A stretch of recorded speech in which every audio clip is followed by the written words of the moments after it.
On a 7 millions de déplacés, plus d'1 million de réfugiés. En avril 2023, une guerre civile a commencé au Soudan entre l'armée régulière et les forces de soutien rapide, qui sont des milices, des forces paramilitaires.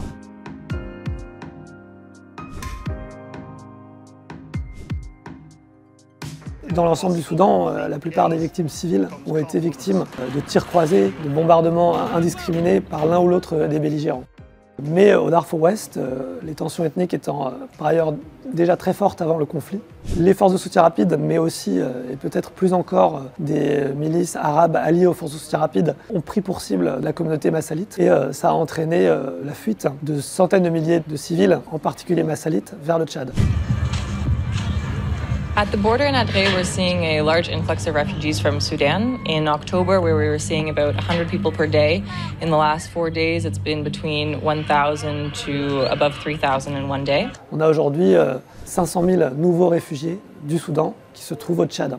Les 2 épisodes de violence qui ont eu lieu ont entraîné aussi plusieurs milliers de morts et un afflux dans notre hôpital d'Adré de plusieurs centaines de blessés. 1 millier de blessés en une semaine suite au premier épisode et plus de 300 blessés au cours du second épisode de violence.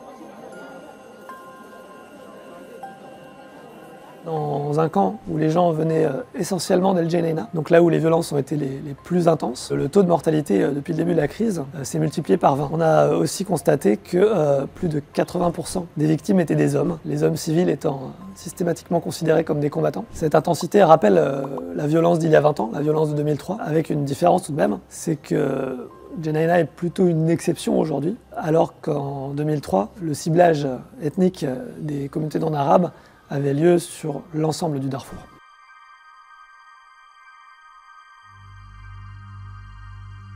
Les acteurs de la communauté internationale qui auraient suffisamment de moyens de pression sur les belligérants et leur soutien ne semblent pas suffisamment mobilisés sur cette crise-là. Et d'un point de vue humanitaire, ça se traduit aussi par un manque de moyens, notamment pour les organisations, agences onusiennes, ONG, qui dépendent, contrairement à nous, de donneurs institutionnels, y compris pour les réfugiés au Tchad.